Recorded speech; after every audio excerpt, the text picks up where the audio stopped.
Now, we gotta talk about the NBA 2K League and the conspiracy that's going around, not just on Twitter but on YouTube. And before you even watch this video, and even if you watch this video, if you get a chance, watch the video down in the description by White Chocolate, man.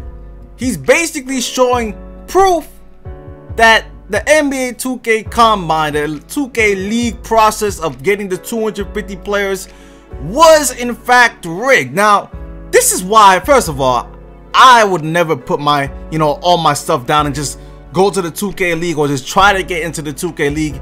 I'm still in college, still in classes, still part of the semester, and I'm still trying to get and work towards that sports management degree and also get a business degree as well. But some people out there really wanted to get into this 2K League.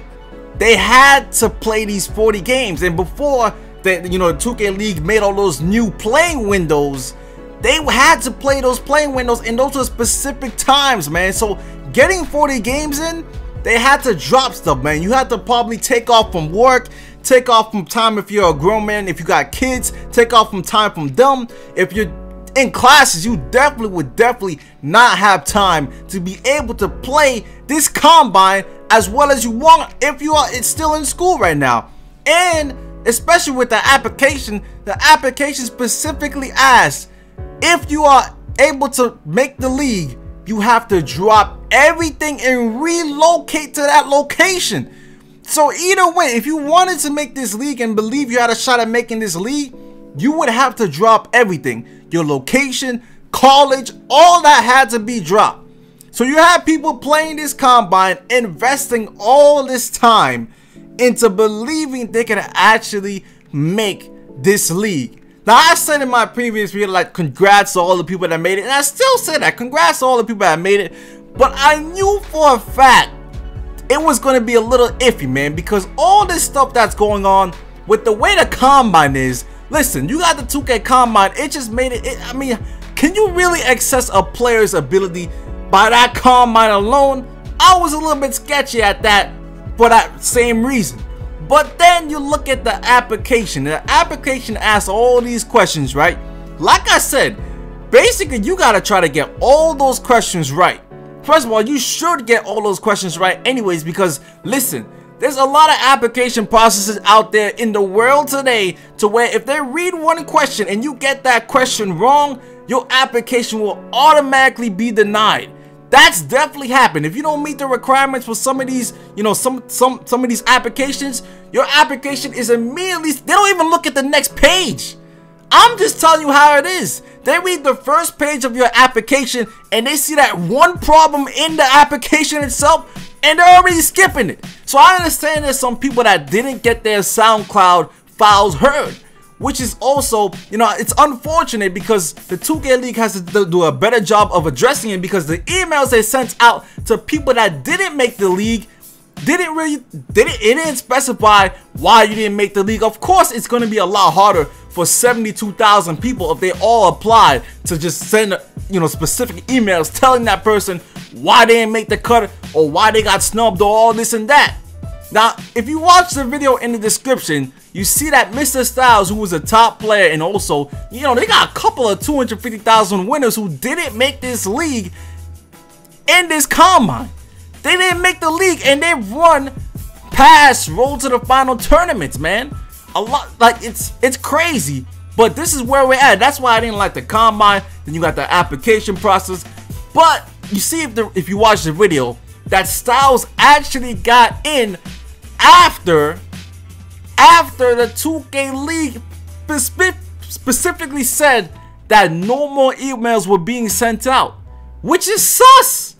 It points to the fact right there the managers have power. And by the way, if you're not on Twitter, by the way, follow me on Twitter.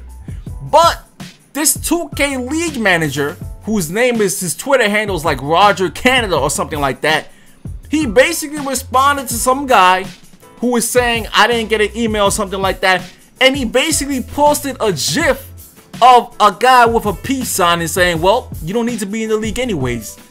The disrespect by a 2K League manager And the funny thing is, this dude deactivated his Twitter account.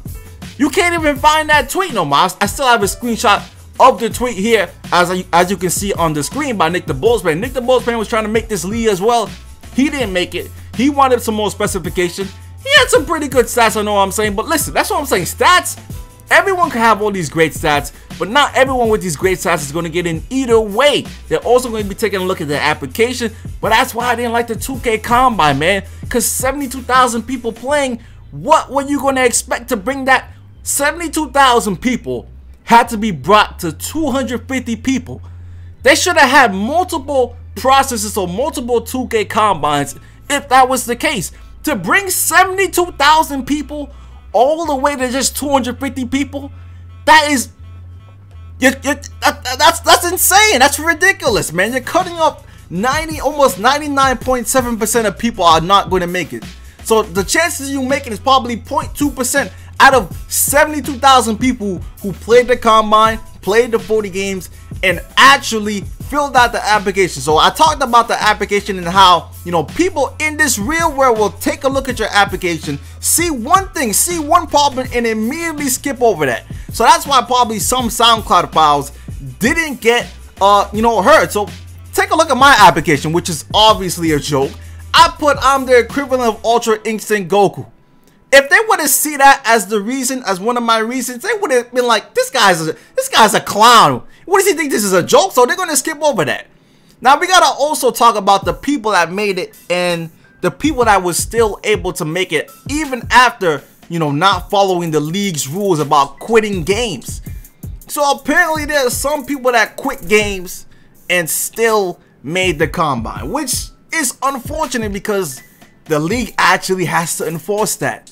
You can't set aside and just bypass certain rules because of favoritism. You just can't do that. That's discrimination right there.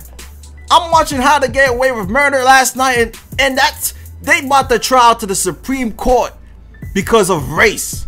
And this right here is discrimination because you're enforcing a rule and you're not even enforcing the rule that you set to apply to all players. So the 2K League made a mistake there and they already got exposed for it. You got the managers not doing a good job. The managers are not hit to set the high standards. They're out here disrespecting people that put their life on hold to try to make this league. I mean, listen, I'm telling you right now, I didn't even reach 40 games. So people were definitely invested into this league, and to see this happen and all this stuff coming out, it's really a bad look, man. So you got the whole 2K community coming together and basically speaking out against the 2K League, and the 2K League is under fire, man. I mean, this is probably the worst thing that could happen to this league, man. But it just shows you, man, 2K continues to make mistakes. The league definitely made a mistake. And, you know, I ain't gonna say it, man, but LD2K is the common factor, man. Ever since LD2K's been gone, man, 2K's been on the downhill. But anyways, man, let me know what you think, man. But leave a like for more. I'm out for now. Peace.